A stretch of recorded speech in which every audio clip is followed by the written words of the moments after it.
Good morning students, good morning. कैसे हैं सब? होपफुली आपका फाउंडेशन का पेपर एग्ज़ाम बहुत अच्छा गया हुआ। Good morning, good morning, good morning. Pre inter batch.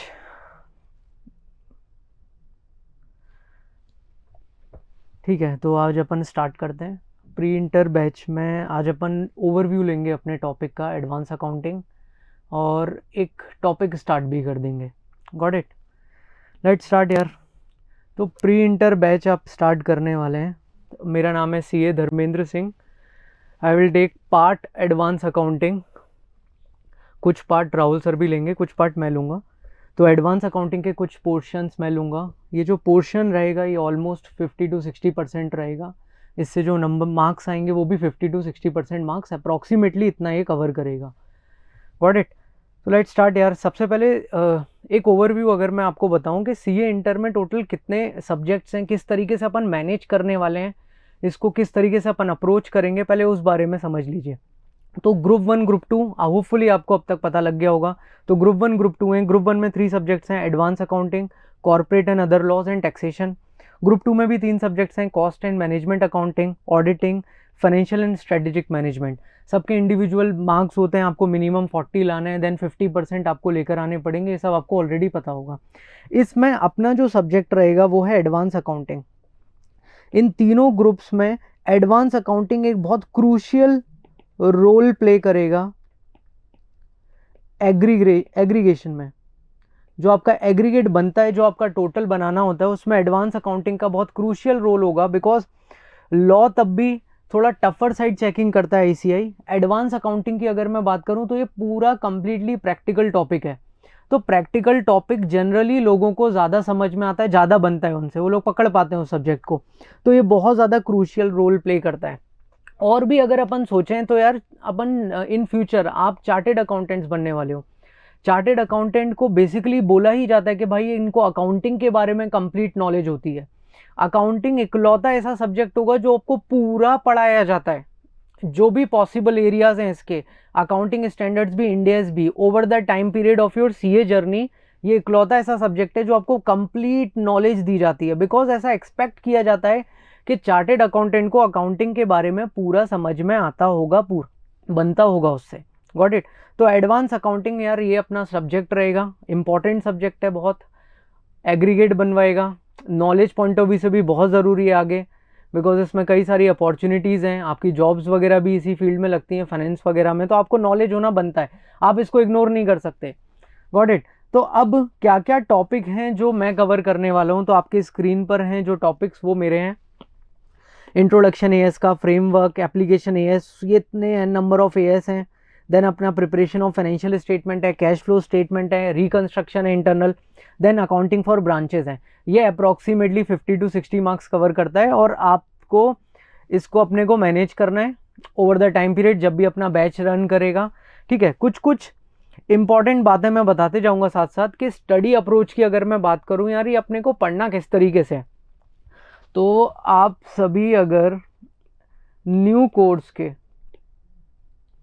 Paper आप देखोगे, पास्ट पेपर्स, तो उससे ICI का ये पैटर्न तो निकल के आता है कि ICI बोल रहा है यार ABC ना उतना चल नहीं पाएगा। अब ABC चल नहीं पाएगा। अब खाली स्टडी मैट के क्वेश्चंस, RTP के क्वेश्चंस भी नहीं चल पाएंगे, क्योंकि ICI इंट्रोड्यूस कर दिया MCQ, जो इसने भाई टफर साइड रखा है। टफर साइड रखा है भाई, वो थोड़ा सा टफ पूछ रहा है। अब सर MCQ क्या ऐसे ही बन जाते हैं क्या? नहीं, MCQ के लिए भाई आपको कॉन्सेप्ट बेस्ड स्टडी करना पड़ता है। क्या करना पड़ता है? Concept based study. अब ये कॉन्सेप्ट बेस्ड स्टडी का मतलब क्या है? मतलब ये है कि आपको हर एक एक टॉपिक को समझना पड़ेगा, इन डेप्थ उसकी अंडरस्टैंडिंग लेनी पड़ेगी, उसके कॉन्सेप्ट क्लैरिटी इंपॉर्टेंट है। रट्टा वाला टाइम गया, रट्टाफिकेशन वाला टाइम गया, जब आप रट के आप पास हो जाते थे, आप सेम क्वेश्चन को 10 बार लगाते थे, आपको याद हो जाता था और आप लिख कर आ जाते थे, आप पास हो जाते थे। अब नहीं है। आप MCQs को देखेंगे तो आप पाएंगे कि ICI तो यार केस स्टडी बना रहा है। इवन इंटर में भी ICI तो यार केस स्टडी बनाने के साथ साथ ICI उसमें सभी AS को टच कर रहा है। सभी एएस टच करने के साथ साथ जिस भी एएस को उठा रहा है उसके ऑलमोस्ट सभी टॉपिक्स को टच करने का प्रयास कर रहा है। तो अगर आपने इन डेप्थ अंडरस्टैंडिंग नहीं ली टॉपिक की तो आपके साथ बहुत इशू हो सकता है। आप जो डिजायर्ड मार्क्स चाहते हैं वो आप न गेन कर पाओ। तो कॉन्सेप्चुअल बेस्ड स्टडी इस बार टारगेट रहेगा, ठीक है। जो भी आप सोच रहे कि ABC सेम क्वेश्चन कर लिए, लिख के 10 बार देख लिया, नहीं है भाई। अब अगर अंडरस्टैंडिंग नहीं बैठेगी तो नहीं होने वाला। तो इस बैच के थ्रू अपन पूरी अंडरस्टैंडिंग लेंगे एएस की। पहले लोग करा देते थे एएस भाई 30 दिन में खत्म करा देते थे पूरे अकाउंटिंग स्टैंडर्ड। अपन उनको धीरे धीरे समझेंगे। अपन समझेंगे कि भाई इन डेप्थ एएस बोलना क्या चाह रहा है, किस तरीके से एप्लीकेबिलिटी काम कर रही है, किस तरीके से डेफिनेशन काम कर रही है, क्या अकाउंटिंग है इनिशियल रिकॉग्निशन की, कैसे सब्सिक्वेंट रिकॉग्नाइज करना है, क्या डिस्क्लोजर्स देना है, सभी कुछ पूरा चैप्टर अपन अच्छे तरीके से पढ़ेंगे। साथ साथ एमसीक्यूज भी सॉल्व करेंगे। क्या सॉल्व करेंगे? एमसीक्यूज भी सॉल्व करेंगे, ठीक है। सर बता दीजिए, हम प्री इंटर में आए कि यार ये इसको अपन अप्रोच कैसे करें, सर इंटर को किस तरीके से अपन इस बैच को अप्रोच करें। मेरी एक्सपेक्टेशन है कुछ आपसे। एक तो कंसिस्टेंट, आपको रेगुलर रहना पड़ेगा, कंसिस्टेंट रहना पड़ेगा, क्लासेस में हमेशा आना पड़ेगा, कोई भी क्लासेस आपको मिस नहीं करनी, ठीक है। ये सबसे इंपॉर्टेंट बात है। अगर आप कंसिस्टेंटली क्लासेस अटेंड कर रहे हो, जो हम बोल रहे हैं वो आप अगर कर रहे हो, तो आपको पास होने से भाई कोई नहीं रोक सकता। अगर आपको जो बताया गया आपने एग्जैक्टली अगर वही फॉलो किया है तो आप पास हो जाओगे। तो आपको भी कंसिस्टेंसी मेंटेन करनी है।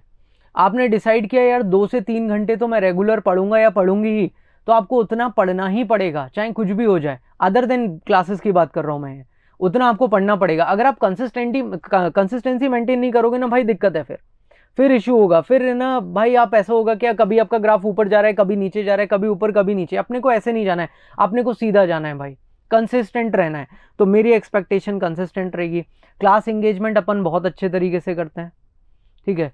चाहे ऑनलाइन हो चाहे फेस टू फेस हो, अपन सभी के डाउट्स क्लियर करते हैं। एक भी बच्चे को ऐसा नहीं लगेगा कि यार वो अकेला बैठा है, या फिर उसकी बात नहीं सुनी जा रही, या फिर उसको समझा नहीं जा रहा, या फिर उसके डाउट क्लियरेंस नहीं हो रहे। तो अपने भाई क्लास एंगेजमेंट बहुत अच्छा होता है। जो बच्चे अपने से पढ़े हुए होंगे उनको ऑलरेडी पता है अपना क्लास एंगेजमेंट बेस्ट है, even online, for online students भी और फॉर ऑफलाइन भी। नेक्स्ट अपना प्रॉपर नोट्स। आपको इस बैच से, इवन प्रीवियस बैच से भी हमने दिया था, आपको मेरे नोट्स रहेंगे भाई, जो आपको क्लास में ड्यूरिंग द मेरे नोट्स रहेंगे। क्लास के टाइम पर आपको इनको लिखना रहेगा। दूसरा, एपीटी की तरफ से आपको बुकलेट मिलेगी क्वेश्चंस की, वो बुकलेट में सब है भाई, उस बुकलेट में वही बुकलेट है सब कुछ। उसमें आरटीपीज रहेंगी, एमटीपीज रहेंगी, पास्ट पेपर्स रहेंगे, सब कुछ है उसमें। तो उस बुकलेट को भी अपन सॉल्व करेंगे। तो आपको इतना सब कुछ मटेरियल मिलने के बाद आपको क्या करना है, बस एग्जैक्टली फॉलो करना है, डेट्स इट, और कुछ भी नहीं करना। अगर आपने एग्जैक्टली फॉलो किया आपसे मैनेज हो जाएगा। मैंने अभी बताया ना कितना ज़्यादा कॉन्सेप्ट पूछ रहा है एसीआई कि आप इसको हल्के में नहीं ले सकते। बिकॉज एक टाइम था जब ऐसा था कि एंट्री वॉज वाइडन, एंट्री बहुत वाइड थी सीए की। अब ऐसा हो चुका है कि भाई एंट्री को अपन ने रिस्ट्रिक्ट किया है। आप देखोगे फाउंडेशन का result over the time period, आप इंटर का भी रिजल्ट देखोगे, वो लोग कम कर रहे हैं भाई एंट्री को। वो बेसिकली चाह रहे हैं कि बच्चा अच्छा फिल्टर होके निकले। You are getting my point ना। तो आपको क्या करना है भाई, आपको इन डेप्थ स्टडी करना है, क्लास में कंसिस्टेंट रहना है, जो भी क्लास एंगेजमेंट रहेगा, डाउट्स वगैरह सब जगह आपको एक्टिव रहने का है। और आपको नोट्स, मैंने बोला कि मेरे नोट्स मिलेंगे भाई, बहुत मेहनत से नोट्स बनाए हैं।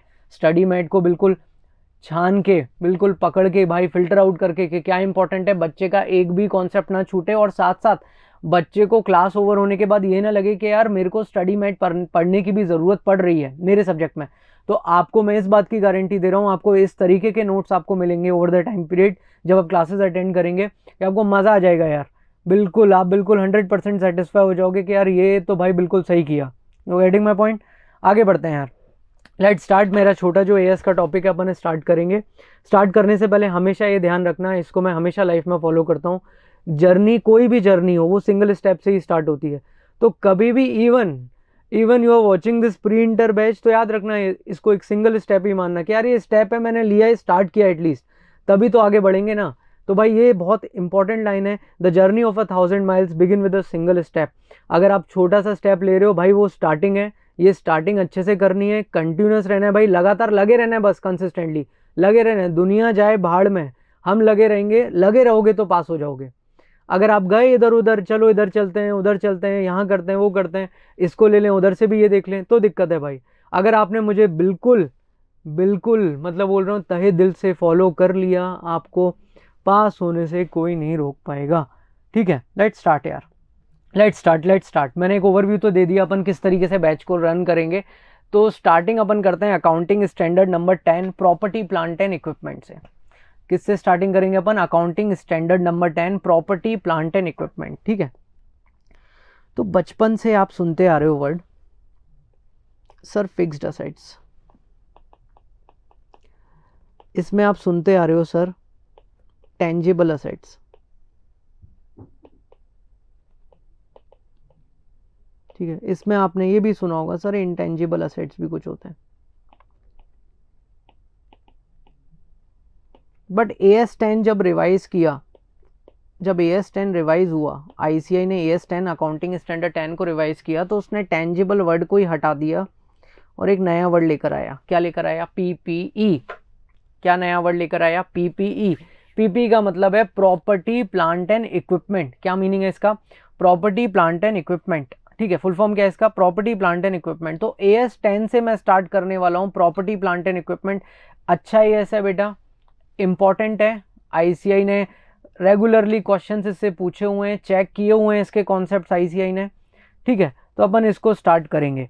तो भाई क्या बोला मैंने कि फिक्स्ड असेट्स होते थे पहले, उसमें टेंजिबल इंटेंजिबल का क्लासिफिकेशन अपन करते रहते थे। अब टेंजिबल असेट में क्या आते हैं भाई? टेंजिबल असेट्स में सर फर्नीचर आ जाते हैं, प्लांट एंड मशीनरी आ जाते हैं, बिल्डिंग आ जाते हैं, ये सब आते थे। AS10 जब रिवाइज हुआ, ICAI ने रिवाइज किया इसको, तो इस टेंजिबल नाम को ही हटा दिया। वो क्या नाम लेकर आए भाई? Property plant and equipment. क्या नाम लेकर आए? प्रॉपर्टी प्लांट एंड इक्विपमेंट, जिसका शॉर्ट फॉर्म क्या है? PPE।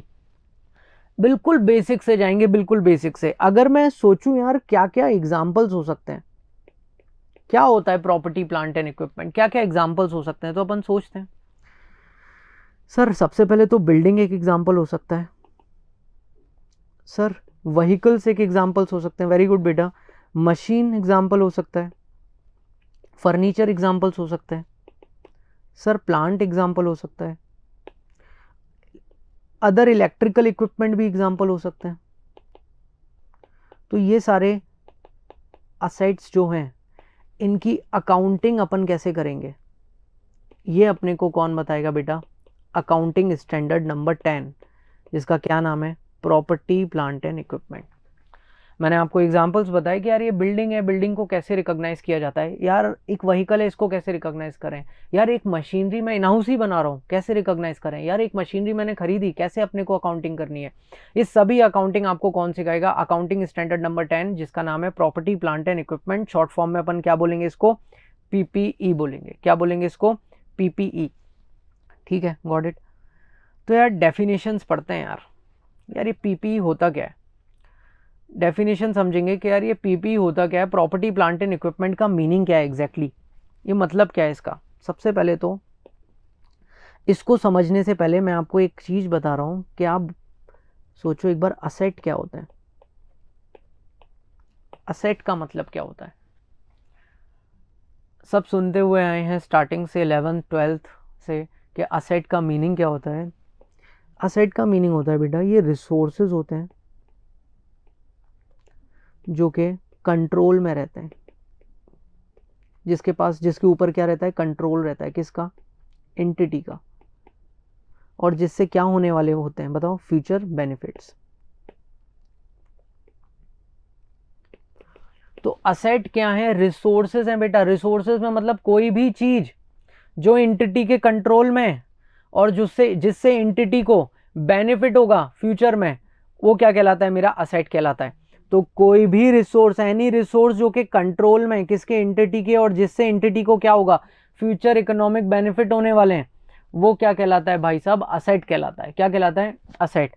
अब मैं देख रहा हूं कि प्रॉपर्टी प्लांट एंड इक्विपमेंट क्या होता है, तो कोई asset property plant and equipment की डेफिनेशन को कैसे सेटिस्फाई करेगा। तो बेटा देखना कितनी कंडीशंस हैं, 2 कंडीशंस हैं, कंडीशन 1 कंडीशन 2। कितनी कंडीशन है अपने पास? 2 कंडीशन रहेंगी, कंडीशन 1 और कंडीशन 2। अपन समझेंगे कि सर कैसे, क्या कंडीशन 1 क्या कंडीशन 2, इसको अपन समझते हैं। ठीक है। तो मैं अभी तक मैं बिल्कुल बताते जाऊँ, अपन AS10 पढ़ रहे हैं जिसका नाम है property plant and equipment, short में मैं इसको PPE बोलूँगा। मैंने एग्जांपल्स बताए PPE के, मशीनरी हो सकता है, फर्नीचर हो सकता है, प्लांट हो सकता है, बिल्डिंग हो सकता है, एक्सेट्रा। फिर उसके बाद मैंने आपको असेट की डेफिनेशन बताई। क्या डेफिनेशन है? कोई भी रिसोर्स जो कि कंट्रोल में, किसके कंट्रोल में? एंटिटी के, जिससे एंटिटी को क्या होगा? फ्यूचर इकोनॉमिक बेनिफिट होगा, वो क्या कहलाता है? असेट कहलाता है। अब अपन बात करते हैं PPE की। तो किसी भी टेंजिबल आइटम को PPE अगर बनना है तो दो कंडीशन सेटिस्फाई होंगी। कितनी कंडीशन? दो कंडीशन सेटिस्फाई होंगी। किसी भी अगर टेंजिबल आइटम को अगर प्रॉपर्टी प्लांट एंड इक्विपमेंट बनना है तो दो कंडीशन सेटिस्फाई करनी पड़ेंगी उसको। पहली कंडीशन आपका है भाई उसको कि भाई आपने क्यों लिया है, उसको यूज करेंगे यार। हम लोगों ने जो परचेज किया है ना रिसोर्स, ये जो टेंजिबल आइटम मैंने परचेज किया है, फॉर एग्जांपल एक आईपैड का एग्जांपल लें। ये आईपैड मैंने परचेज किया है, मेरा इंटेंशन क्या है? इसको यूज़ करेंगे। किस चीज़ में यूज़ करोगे? कहाँ यूज़ करोगे? घर पे नहीं, आप इसको प्रोडक्शन में यूज़ करोगे या फिर सप्लाई में यूज़ करोगे। प्रोडक्शन मतलब समझते हो? प्रोड्यूस करना।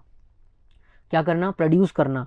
प्रोडक्शन मतलब क्या होता है? प्रोड्यूस करना। सप्लाई मतलब होता है भाई पहुंचाना। तो प्रोडक्शन में या फिर सप्लाई में, किस चीज़ का प्रोडक्शन? सर गुड्स का। किस चीज़ की सप्लाई? गुड्स या फिर सर्विसेज की। किस चीज़ की सप्लाई? गुड्स या फिर सर्विसेज की।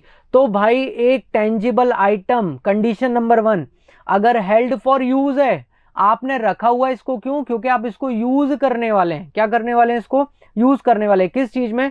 प्रोडक्शन में या फिर सप्लाई में। किस चीज में? प्रोडक्शन में या फिर सप्लाई में। किसका प्रोडक्शन? सप्लाई, गुड्स और सर्विसेज का। पहली चीज क्लियर है बेटा? एग्जाम्पल से बताएंगे अपन, एग्जाम्पल से समझेंगे। एग्जाम्पल समझो। यूज मतलब क्या? एक मशीनरी का एग्जाम्पल देखो। मशीन का यूज करके आप क्या करते हो? प्रोड्यूस करते हो। किस चीज को प्रोड्यूस करते हैं सर? गुड्स को प्रोड्यूस करते हैं। किसको प्रोड्यूस करते हैं? गुड्स को। मशीन क्या हो गई? Tangible item, property plant and equipment हो गया। तो भाई एक टेंजिबल आइटम्स जिसको मैं यूज करूंगा प्रोडक्शन में या फिर सप्लाई में। सर सप्लाई का भी एक एग्जांपल बता दो बेटा। व्हीकल, मैंने एक भाई ट्रक खरीदा and I am using it, कि भाई मैं इससे अपने गुड्स को मेरे कस्टमर के पास डिलीवर कराऊंगा, इससे मेरे गुड्स कस्टमर के पास डिलीवर होंगे। तो सर ठीक है, आप इसको क्या कर रहे हो? किसी में सप्लाई ऑफ गुड्स में यूज कर रहे हो। कैसे यूज कर रहे हो? गुड्स की सप्लाई में। तो भाई कंडीशन नंबर 1 फुलफिल हो गई।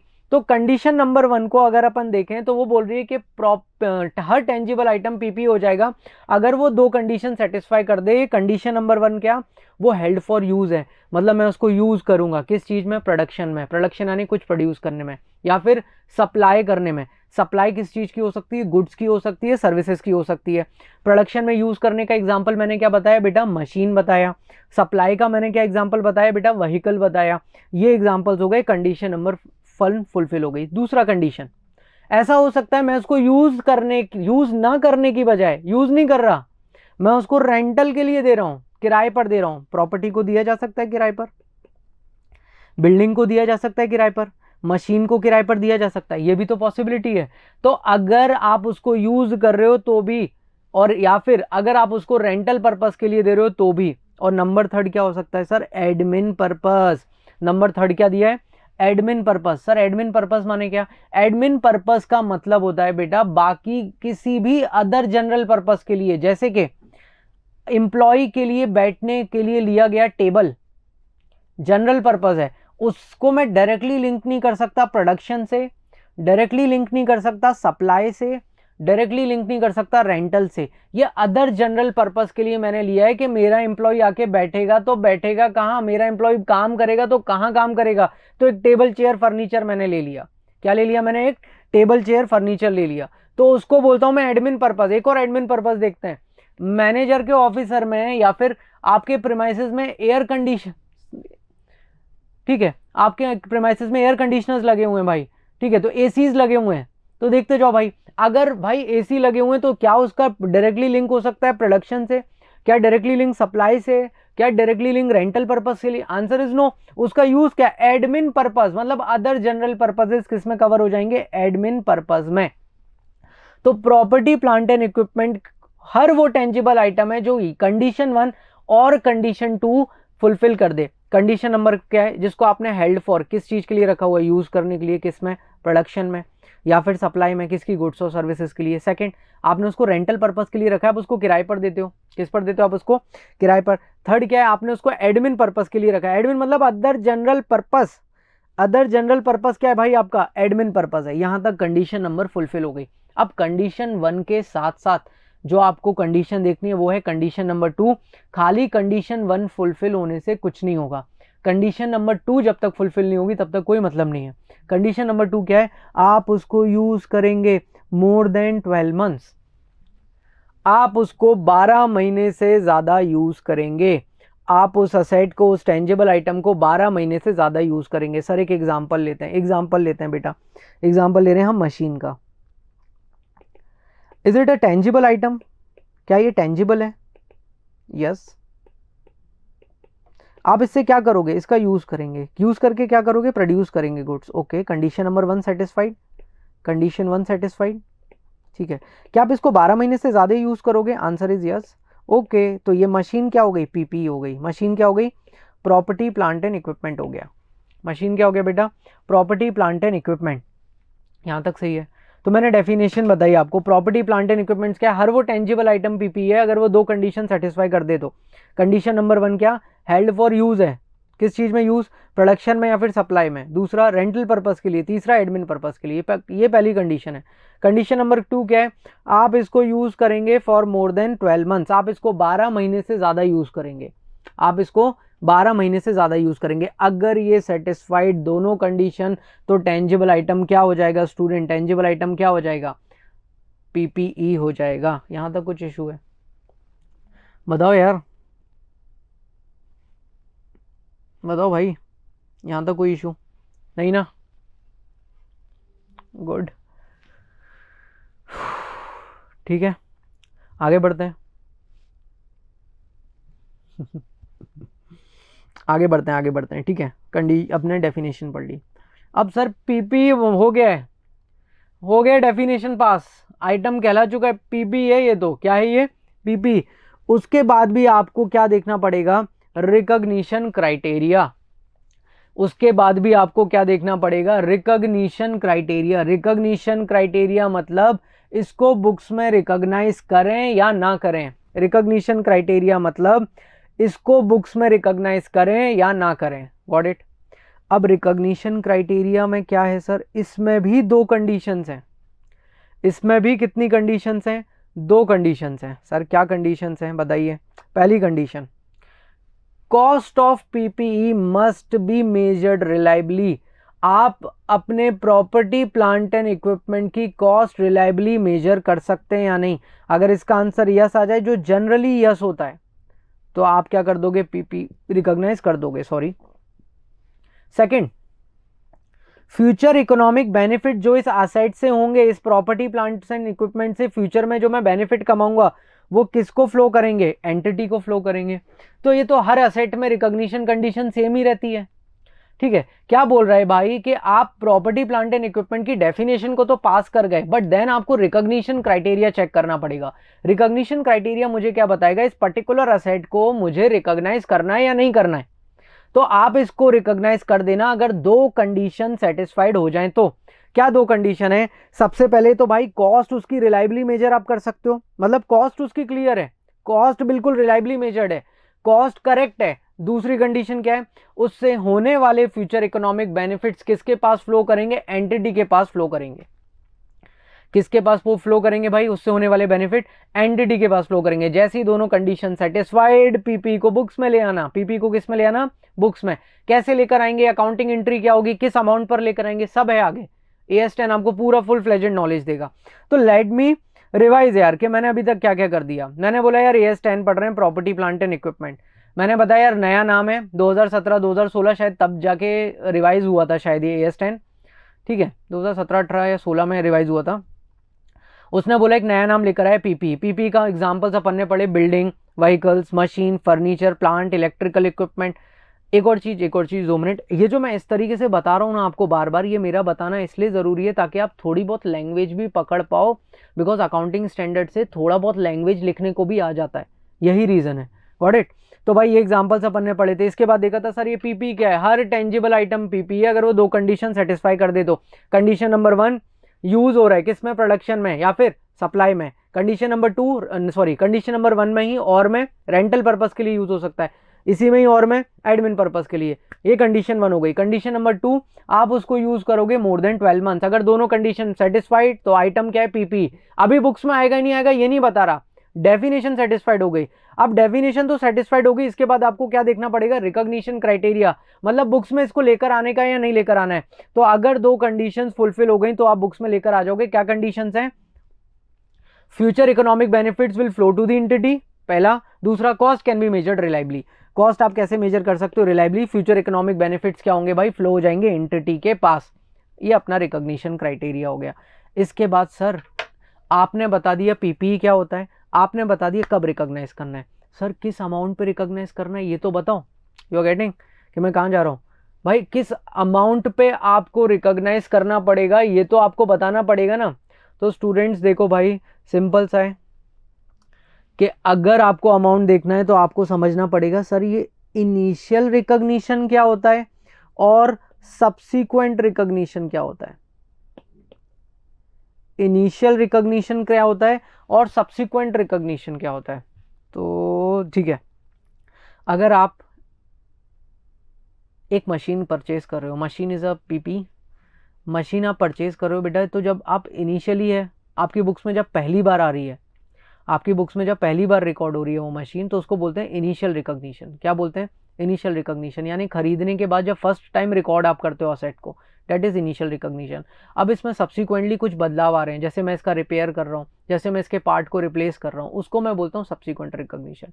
वहाँ सब्सिक्वेंट रिकॉग्निशन का रोल आएगा, रिवैल्यूएशन वगैरह में भी रोल आएगा सब्सिक्वेंट रिकॉग्निशन का। तो मेरा ध्यान सिर्फ अभी यहाँ पर है, इस क्लास में मेरा फोकस सिर्फ यहां पर है कि इनिशियल रिकॉग्निशन हमेशा एज पर दी हिस्टोरिकल कॉन्सेप्ट, एज पर दी हिस्टोरिकल कॉन्सेप्ट, एज पर दी कॉस्ट कॉन्सेप्ट किस पर होता है, पीपी का इनिशियल रिकॉग्निशन हमेशा कॉस्ट पर। तो प्रॉपर्टी प्लांट एंड इक्विपमेंट हमेशा बुक्स में इनिशियली किस पर आती है, अपनी कॉस्ट पर आती है। बाद में AS10 ने ऑप्शन दिए हुए हैं, कॉस्ट मॉडल है, दूसरा क्या है, रिवैल्यूएशन मॉडल। चलने दो कॉस्ट मॉडल पे, डेप्रीशिएट करो। रिवैल्यूएशन मॉडल में भी आपको कंटिन्यूसली रिवैल्यूएशन करना पड़ता है। तो ये दो ऑप्शंस हैं। मेरा कंप्लीट फोकस अभी यहाँ पर है स्टूडेंट्स, बाकी नीचे अभी इग्नोर करना कोई ज़रूरत नहीं है। तो भाई अपन ने देखा पीपी की सर डेफिनेशन हो गई, रिकॉग्नाइज भी हो गई। अब रिकॉग्नाइज कैसे करना है, बहुत सिंपल, देखो कितना फ्लो है, कॉस्ट पर करना है। किस पर रिकॉग्नाइज करना है आपको, कॉस्ट पर। ठीक है ठीक है, AS10 property plant and equipment है। डेफिनेशन क्या बोलती है, टेंजिबल आइटम तभी पीपी बनेगा जब दो कंडीशन सेटिस्फाइड हो जाएं, कंडीशन 1 और कंडीशन 2। कंडीशन 1 क्या है कि आप इसको यूज़ करेंगे किसमें, प्रोडक्शन में या फिर सप्लाई में। इसी में क्या है, या तो आप इसको रेंटल पर्पस के लिए दे रहे होंगे। थर्ड क्या है, या तो आप एडमिन पर्पस के लिए दे रहे होंगे। कंडीशन 2 क्या है, आप इसको यूज़ करेंगे मोर देन 12 मंथ्स। अगर ये कंडीशन 1 कंडीशन 2 सेटिस्फाइड हो जाती हैं तो टेंजिबल आइटम को क्या बोलेंगे अपन, पीपी बोलेंगे। रिकॉग्निशन क्राइटेरिया कब रिकॉग्नाइज करना है बुक्स में, तो बेटा दो कंडीशंस देखनी है। कंडीशन 1 है इसकी कॉस्ट अपन रिलायबली कैलकुलेट कर सकते हैं, मेजर कर सकते हैं। दूसरा है भाई इससे होने वाले future economic benefits will flow to the entity, entity को फ्लो करेंगे इससे होने वाले future economic benefits. Got it. Measurement कैसे करना है बेटा, इनिशियल रिकॉग्निशन हमेशा किस पर होगा, कॉस्ट पर होगा। किस कॉन्सेप्ट की वजह से, हिस्टोरिकल कॉन्सेप्ट की वजह से। आफ्टर जो भी आप कर सकते हो तो भाई कॉस्ट मॉडल, रिवैल्यूएशन मॉडल का ऑप्शन है जो मैं बाद में पढ़ाऊंगा। अब सर कॉस्ट पे मेजर करना है तो कॉस्ट कैसे कैलकुलेट करें ये मैं बता रहा था, ये स्लाइड है। मुझे बताओ यहाँ तक कुछ दिक्कत है, इर्रिस्पेक्टिव ऑफ द फैक्ट कि आपको स्क्रीन नहीं दिखा या स्क्रीन नहीं चेंज हुआ, आपको समझने में कोई प्रॉब्लम तो नहीं आया ना, ठीक है। होता है भाई, हो जाता है, ठीक है। चलो भाई, cost of an item of PP को समझेंगे भाई, इंपॉर्टेंट है, इस पे ICAI क्वेश्चन दे देता है। अगर आपको याद भी हो तो इस पे फाउंडेशन में भी क्वेश्चन आए थे, बट ठीक है ये इंपॉर्टेंट है, इसको अच्छे तरीके से समझना। ठीक, देखते जाओ। तो पीपी की कॉस्ट निकालने के लिए कुछ चीज़ों को इंक्लूड करने का है, कुछ चीज़ों को एक्सक्लूड करना है। कुछ आइटम्स इंक्लूड होंगे, कुछ आइटम्स एक्सक्लूड होंगे। सबसे पहले इंक्लूजन की बात करें, परचेज प्राइस, सब समझते हैं परचेज प्राइस क्या होता है, जितने में खरीदा। कॉस्ट का पार्ट होगी या नहीं होगी, होगी यार, बहुत बेसिक है, परचेज प्राइस तो कॉस्ट का पार्ट होगी। दूसरा, उस डायरेक्टली एट्रीब्यूटेबल कॉस्ट, अगर मैं अपने AC को मैं हमेशा एग्जांपल लेता हूँ क्लास में, अगर मैं अपने एसी को चाहता हूँ कि भाई वो मेरे फलाना एम्प्लॉय के कैबिन में जाए और लगे और वहाँ पे हवा दे, तो मेरी डिज़ायर्ड कंडीशन क्या है कि एसी अपना काम करे। मेरी डिज़ायर्ड लोकेशन क्या है, एम्प्लॉय का ऑफिस।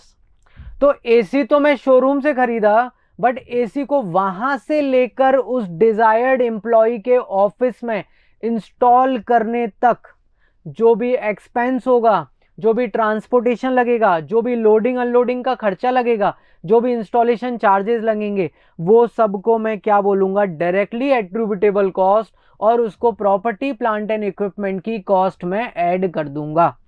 सुनते जाना भाई, है ना, समझते जाना क्या क्या इंक्लूड होता है। Sir purchase price, easy part sir, purchase price थोड़ा बहुत इसमें फर्दर एक्सप्लेनेशन भी है, वो मैं बताऊंगा अभी, ठीक है।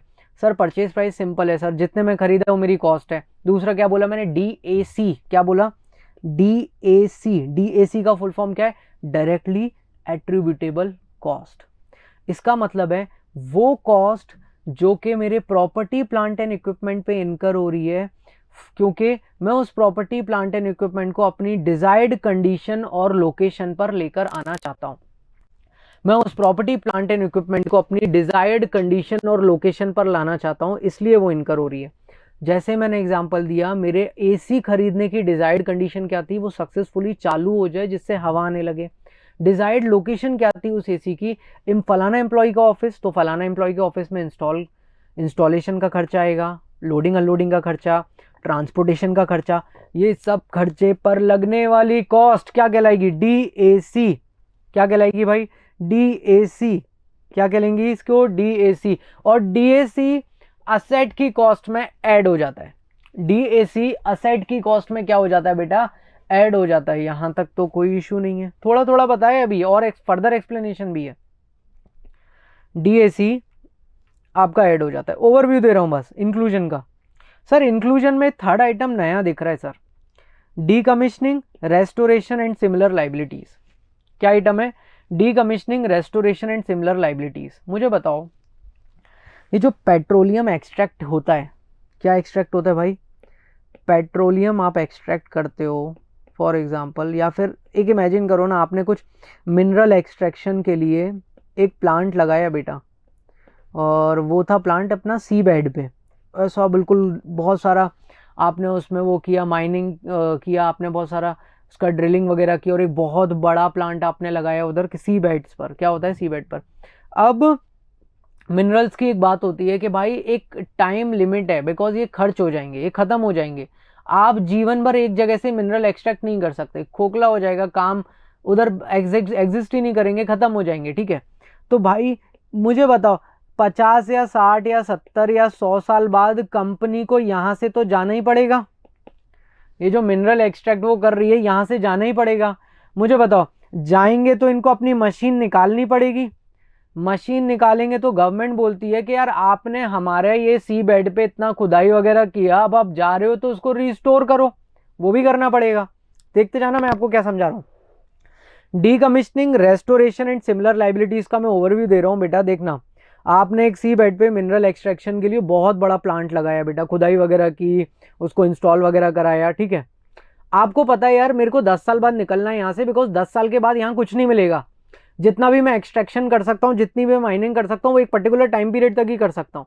आपको पता है 10 साल बाद कुछ नहीं मिलेगा, तो 10 साल बाद क्या करना पड़ेगा सर, इस प्लांट को उखाड़ना पड़ेगा, इस प्लांट को उखड़वाना पड़ेगा, है ना। जो आपने इंस्टॉल कराया था अब इसको हटाना पड़ेगा, रिमूव कराना पड़ेगा। बात समझ रहे हो, इसको डीकमीशन करना पड़ेगा। बेसिकली जब इंस्टॉल करते हैं उसको बोलते हैं कमीशन, और जब आप हटाते हो तो डीकमीशन बोलते हैं। तो डीकमीशन करना पड़ेगा। डीकमीशन करने के बाद भी गवर्नमेंट बोलती है यार मेरी जो साइट है जिसके साथ आपने इतना कबाड़ा कर दिया वो रिस्टोर करके दो, तो रिस्टोरेशन में भी खर्चा आएगा। तो बेटा आपको ऑलरेडी पता है कि पीपीई से रिलेटेड फ्यूचर में एक खर्चा आने वाला है, प्रॉपर्टी प्लांट एंड इक्विपमेंट से रिलेटेड फ्यूचर में एक खर्चा होने वाला है, जो डायरेक्टली इसी से ही रिलेटेड है, पीपीई से रिलेटेड, करेक्ट है। तो इस खर्चे को कैपिटलाइज करना चाहिए या नहीं करना चाहिए, इस खर्चे को कॉस्ट में ऐड करना चाहिए या नहीं करना चाहिए, सब एग्री करेंगे, है ना, करना चाहिए भाई, है ना। बात समझ रहे हो ना मैं क्या बोल रहा हूं, कि भाई ये असेट को आप डीकमीशन करोगे, आप निकलवाओगे, आप साइट को रिस्टोर करोगे, इनके खर्चे लगेंगे, इस खर्चे को कैपिटलाइज करना चाहिए सर, कॉस्ट में ऐड करना चाहिए। देखो इंक्लूजन में भी लिखा हुआ है, बट सर ये तो 60 साल बाद इनकर होंगे, ये तो 10 साल बाद इनकर होंगे, ये तो 20 साल बाद इनकर होंगे। सर तो आपको करना कैसे ऐड है, देखते जाना भाई, ओवरव्यू दे रहा हूं बस। कैसे आप एस्टिमेट करो कि 60 साल बाद, 10 साल बाद, 20 साल बाद, what ever the period is, आपका खर्चा कितना आएगा, एस्टिमेट कर लो। एस्टिमेट कर लिया, देन उसकी एक पर्टिकुलर डिस्काउंटिंग रेट से आपको प्रेजेंट वैल्यू निकालनी होती है। एक पर्टिकुलर डिस्काउंटिंग रेट से आपको क्या निकालनी पड़ती है, प्रेजेंट वैल्यू। इस प्रेजेंट वैल्यू पर आपको कॉस्ट में ऐड करना होता है। आगे क्या होगा, कैसे अनवाइंडिंग ऑफ इंटरेस्ट होगा बेटा, ये अभी इतना एडवांस नहीं पहुंचा इंटर अभी, बट थोड़ा बहुत है चीजें, वो अपन क्वेश्चंस में कवर करेंगे, वो मैं आपको समझाऊंगा अभी अभी आगे, ठीक है। तो भाई इसको भी ऐड करना पड़ता है, बट इसकी कौन सी value, present value, because add कब हो रहा है, आज हो रहा है, बट खर्चा कब होना है, 10 साल बाद, 20 साल बाद, 30 साल बाद। भाई बहुत ज्यादा पीरियड है, अपन ऐड तो कब कर रहे हैं, आज कर रहे हैं ना, बात समझ में आ रहा है। अपन ऐड कब कर रहे हैं, आज कर रहे हैं, तो अपन प्रेजेंट वैल्यू पर ऐड करेंगे। तो मैंने बताया कि पीपी में इंक्लूजन क्या क्या है, परचेज प्राइस जितने में खरीदा बेटा वो, प्लस डीएसी, डीएसी मतलब होता है डायरेक्टली एट्रीब्यूटेबल कॉस्ट, कोई भी कॉस्ट अगर असेट को डिजायर्ड कंडीशन, डिजायर्ड लोकेशन पर लाने में इनकर हो रही है, उसको मैं बोलता हूं डीएसी। एग्जांपल मैंने बताया installation fees, loading unloading charges, transportation charges, सब एग्जांपल मैंने बताया। थर्ड मैंने बताया आपको decommissioning, restoration and similar liabilities. ये वो लाइबिलिटीज हैं बेटा कि आपने प्लांट तो कमीशन कर दिया, बट आफ्टर दिस आपको एक particular an number of years के बाद इसको डीकमीशन करना पड़ेगा। गवर्नमेंट इतने से नहीं मानेगी, बोलेगी मेरी साइट को रिस्टोर करके दो, तो साइट को रिस्टोर भी करना पड़ेगा, तो खर्चा तो लगने वाला है, खर्चा तो लगने वाला है। तो ये जो खर्चा है बेटा इसको भी ऐड किया जाता है, बट क्योंकि ये खर्चा एक काफी टाइम पीरियड के बाद इनकर होने वाला है, इसलिए मैं इस खर्चे की क्या कर देता हूं, प्रेजेंट वैल्यू और कॉस्ट में ऐड कर देता हूं। मुझे बताओ भाई इंक्लूजन क्लियर है, इंक्लूजन का ओवरव्यू हुआ, थोड़ा सा समझ में आया, चलो ठीक है। अब तुम्हें समझ में आया तो एक क्वेश्चन आपसे पूछता हूँ, एक क्वेश्चन आपसे पूछता हूँ, ठीक है, सिंपल सा क्वेश्चन है, पूछू ना एक क्वेश्चन पूछता हूँ, बताओ बेटा आपने आपकी एक अच्छी फैक्ट्री है भाई, बहुत ही बड़ी बिल्डिंग्स वगैरह है वहाँ पर, एक अच्छा खासा ज़मीन में आपका फैला हुआ है, आपने सोचा यार रोड बनवा देते हैं। पहले बताओ ये क्या, ये road property plant and equipment है, क्या ये road property plant and equipment है, बताओ।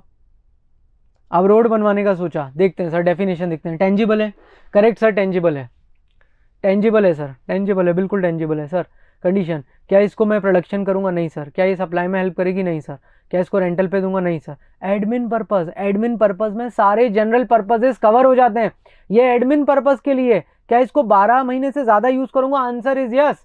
तो कंडीशन 1 सेटिस्फाइड क्योंकि ये एडमिन पर्पस है, कंडीशन 2 सेटिस्फाइड क्योंकि 12 महीने से ज्यादा यूज करूंगा, हैंस ये टेंजिबल आइटम क्या हो गया, प्रॉपर्टी प्लांट एंड इक्विपमेंट हो गया। क्या हो गया, ये प्रॉपर्टी प्लांट एंड इक्विपमेंट हो गया, यानी रोड मेरी बुक्स में एज असेट आएगी। यहां तक सही है।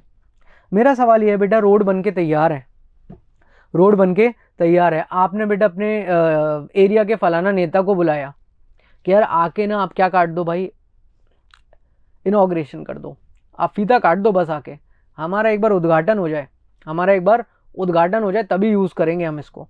उद्घाटन में कॉस्ट लग रही है, नेता को बुलाने की कॉस्ट, फूल माला फीता वगैरह ये सब कुछ फलाना इनका कुछ तो कॉस्ट लगेगी।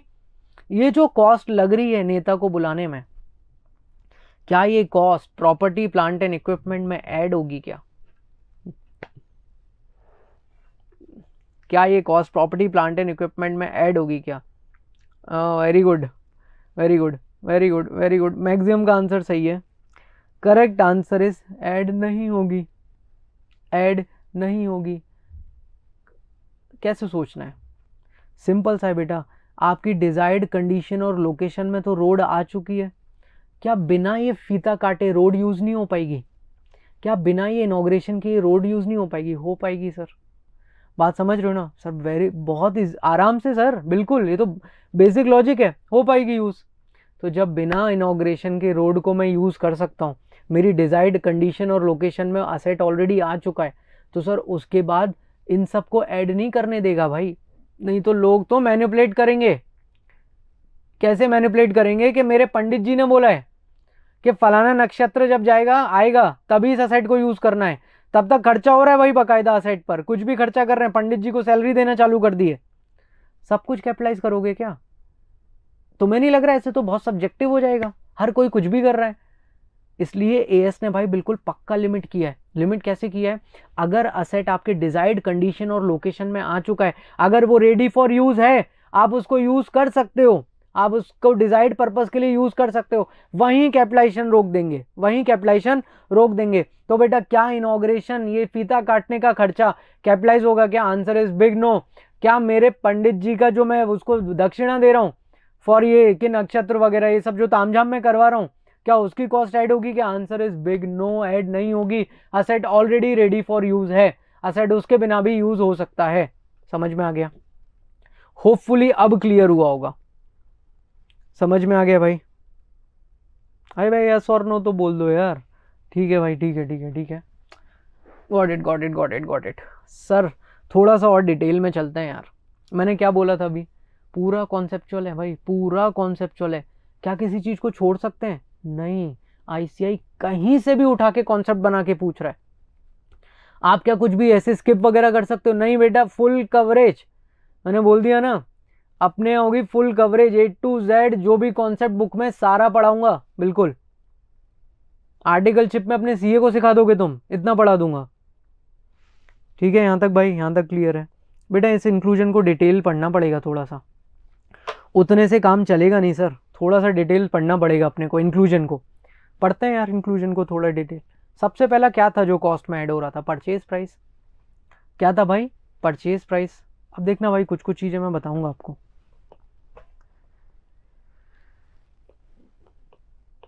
ये असेट है, ठीक है, असेट आप परचेज करने गए हो। असेट को अपन एग्जांपल लेते हैं एसी। आप परचेज करने गए तो उसकी कॉस्ट उसने बताई 100 रुपया। कितनी कॉस्ट बताई? 100 रुपया। इस पे जीएसटी भी लगा के दे रहा है, आपको भी पता है जीएसटी, मान लेते हैं 10 रुपये लगा रहा है, ठीक है। तो टोटल कॉस्ट कितनी हो गई? 110 रुपया। मेरी जेब से कितना गया? 110। मेरी जेब से कितना गया? 110। देख लेना बेटा, ये जो जीएसटी पे करते हो आप अपने परचेजर को, इसका इनपुट मिल जाता है, इसका क्रेडिट मिल जाता है। क्या मिल जाता है? क्रेडिट मिल जाता है। क्रेडिट मतलब आपकी फ्यूचर पेमेंट्स ऑफ जीएसटी में ये नेट ऑफ हो जाएगा, ये माइनस हो जाएगा, इसका बेनिफिट मिल जाता है। क्या मिल जाता है? बेनिफिट। ध्यान से सुनना बेटा, मिस्टर ए एसी खरीदा, कॉस्ट 100 थी, जीएसटी 10 थी। बताओ जब घर पर आएगा उसको जीएसटी का बेनिफिट मिल जाएगा, क्या बोलेगा? कितने का सेट खरीदा? क्या बोलेगा? कितने का सेट खरीदा? 100 का। यही बोलेगा ना यार, 10 तो जेब से नहीं गए यार, 10 का तो बेनिफिट दे देगी गवर्नमेंट, 10 का तो बेनिफिट गवर्नमेंट दे देगी। जेब से क्या गया भाई? 100 रुपया गया यार, 10 का तो मिल जाएगा बेनिफिट, अभी नहीं तो 1 महीने बाद बेनिफिट तो मिल जाएगा 10 रुपए का। तो क्या बोलेगा? 100 रुपए का है सेट मेरे लिए। कितना जेब से गया? मेरी जेब से कितना गया? 100, ये बोलेगा, क्योंकि 10 का बेनिफिट मिल जाएगा। अब सुनना, दूसरा बंदा है जिसको इसका जीएसटी का इनपुट नहीं मिल सकता, वो इनएलिजिबल है, उसको जीएसटी इनपुट नहीं मिलेगा, उसको बेनिफिट नहीं मिलेगा। वो घर आके क्या बोलेगा? कितने की मशीन खरीदी, कितने का एसी खरीदा? बताओ। 110। क्योंकि उसको पता है यार ये 10 रुपए का तो मेरे को बेनिफिट मिलना ही नहीं है, ये तो मेरी जेब से गया, तो उसके लिए कॉस्ट कितनी होगी? 110। यहां से अपने को एक सीख मिली कि परचेज प्राइस से माइनस होगा। परचेज प्राइस से क्या होगा भाई? माइनस होगा। बताओ, परचेज प्राइस से एक्सक्लूडेड रहेगा, आपको इसमें नहीं जोड़े रखना। क्या एक्सक्लूडेड रहेगा? Refundable taxes. क्या एक्सक्लूड रहेगा? Refundable taxes. जिन भी टैक्सेस का मुझे रिफंड मिल जाता है, फ्यूचर बेनिफिट मिल जाता है, उसको मैं कॉस्ट से अलग रखूंगा, उसको मैं कॉस्ट से एक्सक्लूडेड रखूंगा। क्या रखूंगा? उसको मैं कॉस्ट से एक्सक्लूडेड। जिस भी टैक्स का मुझे रिफंड मिल जाता है उसको मैं कॉस्ट से क्या रखूंगा? एक्सक्लूडेड रखूंगा। जीएसटी का रिफंड मिल रहा है बेटा, मेरे लिए कॉस्ट तुरंत 100 हो गई, 110 नहीं। रिफंड नहीं मिल सकता, 110 हो गई। You getting my point? अगर आपका टैक्स का रिफंड मिल जाता है, अगर आप रिकवर कर सकते हो उसको, अगर आप उसका बेनिफिट ले सकते हो, अगर आप उसको क्रेडिट ले सकते हो आप, तो भाई आपको उसको हटाना है, उसको नहीं रखना अपने पास, परचेज में नहीं आएगा वो। तो रिफंडेबल टैक्सेस परचेज कॉस्ट से क्या हो जाते हैं? एक्सक्लूड हो जाते हैं। You getting my point? ठीक है ना, यहां तक सही है? तो बेटा मैंने क्या बताया, बहुत धीरे धीरे चल रहे हैं अपन, बिल्कुल डिटेल में देखते जाना। मैंने क्या बताया आपको, परचेज कॉस्ट एक्सक्लूडेड रहेगा, जीएसटी, जीएसटी इसमें नहीं आएगा। अच्छा सर क्या ऐसा कोई टैक्स हो सकता है जिसका रिफंड ही ना मिलता हो कभी, जैसे म्युनिसिपल टैक्सेस हो गए, म्युनिसिपल टैक्सेस हो गए, स्टैम्प ड्यूटीज हो गई, स्टैम्प ड्यूटीज हो गई, इनका सर रिफंड तो कभी नहीं मिलता। जब इनका रिफंड नहीं मिलते, मुझे बताओ क्या इसको परचेज कॉस्ट में ऐड करना है या नहीं करना है, क्या इसको इंक्लूड करें या ना करें? रिफंड नहीं मिलेगा, कभी वापस नहीं मिलेगा, इंक्लूड करें या नहीं करें? वेरी गुड बेटा, सबने बोल दिया इंक्लूड करो इसको, तो इसको तो क्या करो, इंक्लूड करो, ठीक है। तो भाई सिंपल सा है, नॉन रिफंडेबल टैक्सेस को इंक्लूड करना है, रिफंडेबल टैक्सेस को इग्नोर करना है, उसको परचेज कॉस्ट का पार्ट नहीं बनाना है। नॉन रिफंडेबल टैक्सेस को ऐड करना है, रिफंडेबल टैक्सेस को इग्नोर करना है, उसको परचेज कॉस्ट का पार्ट नहीं बनाना है। बताओ भाई यहां तक कुछ दिक्कत, यहां तक कुछ दिक्कत, कोई प्रॉब्लम है क्या, कोई पर्सनल प्रॉब्लम बताओ? डिस्कस करना चाह रहे हो आप मेरे साथ? नहीं ना? चलो भाई आगे बढ़ते हैं, आगे बढ़ते हैं भाई, आगे बढ़ते हैं, ठीक है। तो परचेज कॉस्ट अपन ने देख लिया, उसमें ये भी समझ लिया नॉन रिफंडेबल टैक्सेस जिनका मुझे रिफंड नहीं मिलेगा वो कॉस्ट का पार्ट होंगे, ऐड होंगे। रिफंडेबल टैक्सेस को मुझे कॉस्ट का पार्ट नहीं मानना है, उनको एक्सक्लूड करना है, इग्नोर करने का है। बेटा ये है अपना भारत, मान लेते हैं भारत का मैप है, ठीक है। बेटा अपन भारत के बाहर से इंपोर्ट कर रहे हैं एक मशीन को, क्या कर रहे हैं, इंपोर्ट कर रहे हैं किसको, एक मशीन को। बेटा इंपोर्ट करने पर क्या लगता है, इंपोर्ट ड्यूटीज, क्या लगता है, इंपोर्ट ड्यूटीज, ठीक है। मान लेते हैं इस इंपोर्ट ड्यूटी का ड्रॉबैक नहीं मिलेगा, अपन ऐसा मान रहे हैं कि इंपोर्ट ड्यूटी भाई जेब पर है। मुझे बताओ ये इंपोर्ट ड्यूटी कॉस्ट में ऐड होगी या नहीं होगी, कॉस्ट में इंक्लूड होगी या नहीं होगी, यस और नो बताओ। इसका कोई रिफंड विफंड नहीं मिलता, मैं आपको बता रहा हूँ इसका कोई रिफंड नहीं मिलता, ऐड होगी, सिंपल। तो भाई कंक्लूजन, कोई भी टैक्सेस, कोई भी ड्यूटीज अगर आपको परचेस करने पर देनी पड़ रही हैं और उसका आपको बेनिफिट, रिफंड, रिकवर नहीं कर पाओगे, आप क्या कर दो, उसको परचेस कॉस्ट में ऐड कर दो, अदरवाइज क्या करो, इग्नोर, अदरवाइज क्या करो, इग्नोर। Got it? यहां तक सही है? बताओ भाई समझ रहे हो ना, समझ तो आ रहा है ना, बताओ सही है ना यार, समझ में आया क्या? ठीक है आगे बढ़े, आगे बढ़ते हैं, आगे बढ़ते हैं, ठीक है। सर ट्रेड डिस्काउंट क्या होता है, ट्रेड डिस्काउंट का मीनिंग बताओ ना बच्चों यार, बताओ ना, वेट कर रहा हूँ। ट्रेड डिस्काउंट को कोई अच्छा बच्चा मीनिंग बताओ, क्या होता है ट्रेड डिस्काउंट?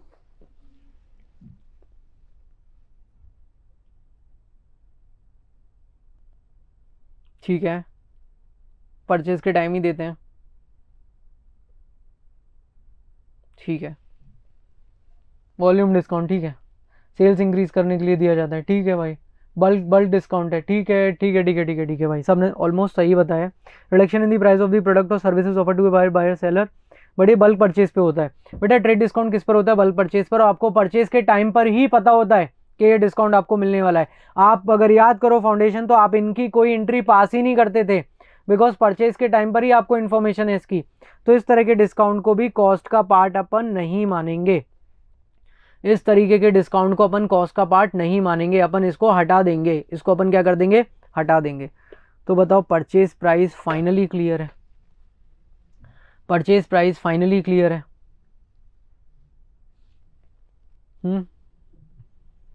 आपको अच्छा तो लगा क्लास अटेंड करके, क्योंकि मैं यहाँ पे अभी रोक रहा हूँ है ना, अल्प विराम बोलते हैं ना उसको, अल्प विराम ले रहा हूँ मैं यहाँ पे। हिंदी सीख ली है भाई मैंने बहुत अच्छी, आपको बढ़िया मज़ा आया।